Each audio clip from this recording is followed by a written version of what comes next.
జై సగర. ఈరోజు భగీరథ జయంతి సందర్భంగా అధికారికంగా కలెక్టర్ ఆఫీసులో గవర్నమెంట్ వారు నిర్వహించడం చాలా సంతోషంగా ఉంది. మా కులగురువు అయిన భగీరథుని జయంతి సందర్భంగా మేమందరం ఇక్కడికి వచ్చాము.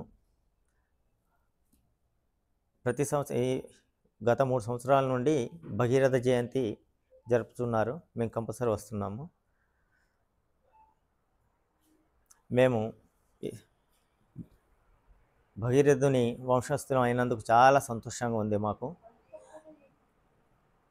భగీరథుడు చరిత్ర ఏంటనేది అందరికీ తెలుసు. ఈ రోజున మనము మానవ ప్రాణకోటికి ఆధారమైన నీరు దివి నుంచి భువికి దించిన ఘనత భగీరథుడికి చెందింది, ఎవరికి చెందలే. ప్రాణకోటి బ్రతకటానికి ఆధారమైన నీరు తనే తీసుకొచ్చారు. ఈ రోజున ఆయన గుర్తుపెట్టుకునేసి మనము భగీరథ జయంతి జరుపుకుంటున్నాము. మేము చాలా సంతోషిస్తున్నాము. ఆ కులానికి చెందిన వారి కనుక గవర్నమెంట్ వారు నిర్వహిస్తున్నందుకు చాలా సంతోషంగా ఉంది. అలాగే మేము సగరులము మొదటి నుండి కూడా మేము కులవృత్తిని నమ్ముకొని బతుకుతున్నాం. అంటే కులవృత్తి అంటే మాది తాపీ మేస్త్రి సంఘం, తాపీ మేస్త్రి. మా కులంలో ఉన్న వాళ్ళందరూ అట్టడుగు స్థాయిలో ఉన్నవాళ్ళే.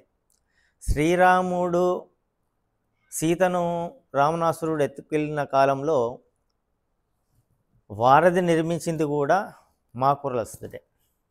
అప్పుడు దానికి కూడా మొత్తానికి మా సాయంతోనే జరిగింది.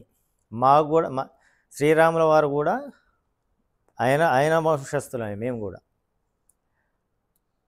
కానీ ఇంత గొప్ప ఇది ఉన్నా కూడా మా కులం వాళ్ళు మాత్రం అట్టడుగు స్థాయిలోనే ఉన్నారు ఇప్పటి వరకు. మాకు గవర్నమెంట్ వాళ్ళు సాయం చేసి ఇప్పుడు మా కులంలోకి అన్ని వృత్తులలో వచ్చేసేసి చేస్తున్నారు. కానీ మేము వేరే వృత్తులకు పోవట్లే. ఈ పని నేర్చుకొనేసి చేస్తున్నారు. కానీ మేము ఇప్పటి వరకు మా కుల వృత్తిని నమ్ముకొని బతుకుతాం తప్పితే వేరే వాళ్ళ జోలికి పోలే. సరే, ఎవరి జీవనాధారం వాళ్ళది, కానీ ఎవరిని అడగటానికి కూడా లేదు. కానీ మా కులంలో మాత్రం చాలా కింది స్థాయి నుండి వచ్చిన వాళ్ళే ఉన్నారు. ఇప్పటికీ కూడా అదే స్థితిలో బతుకుతున్నాం. మాకు గవర్నమెంట్ వాళ్ళు ప్రోత్సాహాన్ని ఇచ్చి మమ్మల్ని డెవలప్ చేసే ప్రయత్నం చేస్తే బాగుంటుంది అనుకుంటాము. అలాగే మాకు చిన్న కోరిక ఏమిటంటే అన్ని కులాలకు కూడా గవర్నమెంట్ వాళ్ళు ప్లేసులు ఇచ్చేసేసి బిల్డింగులు కట్టుకోవడానికి సహాయాలు చేస్తున్నారు. మాకు కూడా అలాగే ఒక చిన్న ప్లేస్ చూపిస్తే మా కుల సంఘం తరపు నుండి మేము కూడా ఒక చిన్న ఆఫీస్ లాగా ఓపెన్ చేసుకునేసి మేము కూడా ఒక చిన్న భవనం నిర్మించుకుంటాము. మాకు ఈ సాయాన్ని చేస్తారని గవర్నమెంట్ వారిని కోరుకుంటున్నాం. జై భగీరథ, జై సగర, జై శ్రీరామ్. మహర్షి జయంతికి వచ్చినటువంటి మీ అందరికీ జయంతి శుభాకాంక్షలు తెలియజేస్తూ, భగీరథుడు అంటే దివి నుంచి భూమికి గంగమ్మని తీసుకొని వచ్చినాడు.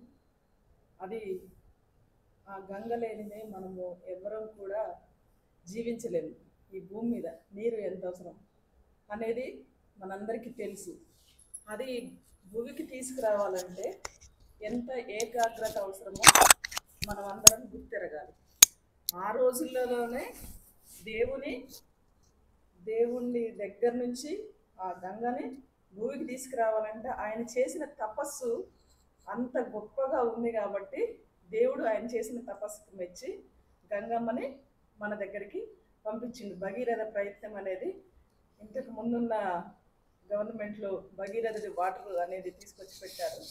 అట్లా మనము ఏకాగ్రతతోని తపస్సుతోని ఏదైనా సరే పనిని సమగ్రంగా నిర్వహించగలిగితే అటువంటి వారి ఆశయాలని తీసుకొని మనం వాళ్ళలాగా జీవించగలగాలి. అప్పుడు మనం చేసే పని ఏదైనా సరే సక్సెస్ఫుల్గా సాధించగలుగుతాం. కాబట్టి మీరందరూ కూడా కులదైవాన్ని ఒక్కరికే కాదు, కులదైవం అనేది వీళ్ళకి వాళ్ళకి అనేది కాదు. ఆయన చేసింది కులానికి చేయలేదు, మతానికి చేయలేదు. కేవలం మనుషులందరికీ కూడా నీరు ఎంత అవసరమో నీరు, నిప్పు, గాలి అన్నీ ఎంత అవసరమో ఆ రోజులలో వారు గుర్తెరిగారు కాబట్టి మన దివి నుంచి భూమికి వాటర్ని తీసుకుని వచ్చారు. కాబట్టి మనం కూడా అందరం ఏకాగ్రతతోని పనిచేసుకొని అట్లాంటి తపస్సు చేసి ఏదైనా సాధించగలిగినప్పుడే మనం కూడా ఒక మంచి పేరు ప్రఖ్యాతులు సంపాదించగలుగుతాం. భగీరథ ప్రయత్నం చేయాలి. భగీరథ ప్రయత్నం అనేది చేస్తే ఏదైనా సాధించగలుగుతాం. మీరు అడిగినట్టు మీకి ఏదైతే అవసరం ఉందో భవన నిర్మాణం కోసం దాన్ని కలెక్టర్ గారికి తెలియజేస్తాను. గవర్నమెంట్కి కూడా మీరు ఒక లెటర్ రూపంలో ఇస్తే పంపిస్తానని మీ అందరికీ తెలియజేస్తున్నాను. మీరందరూ మహర్షి జయంతికి వచ్చినందుకు పేరు పేరున ధన్యవాదాలు.